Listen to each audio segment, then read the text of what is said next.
Hello guys, এখন কথা হবে হচ্ছে নেটফ্লিক্সের যে নতুন কাজটি আসছে 5 সেপ্টেম্বর, ইন্সপেক্টর জেন্দে বলে।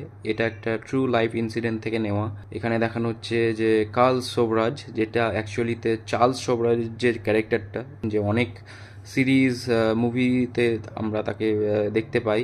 উনি একজন ফ্রেঞ্চ সিরিয়াল কিলার, সেইটাকেই দেখানো হচ্ছে, যেটা জিম সারাব প্লে করছেন। এবং ইন্সপেক্টর জেন্দে, যেটা অ্যাকচুয়াল যে পুলিশ অফিসার যিনি তাকে ধরেছিলেন, সেইটা প্লে করছে হচ্ছে মনোজ বাজপেয়ী। তো খুব ভালো লাগলো দেখে, সাবজেক্টটা ভালো। কিভাবে মনোজ বাজপেয়ী ধরবেন চার্লস সোবরাজকে, কিভাবে পালিয়ে যাচ্ছেন, সবটাই এখানে আশা করছি কভার হবে। সাপোর্টিং কাস্ট খুব ভালো রয়েছে, মনোজ বাজপেয়ীর পারফরমেন্স খুব ভালো লাগছে, জিম সারাবকেও ভালোই লাগছে, ডিসেন্টই লাগছে। এবার কাজটা এলেই বোঝা যাবে। 5 সেপ্টেম্বর আসছে, লুক অ্যান্ড ফিলও ভালো, কমিক ওয়েতে প্রেজেন্ট করা হয়েছে এই সিরিয়াস ব্যাপারটাকে।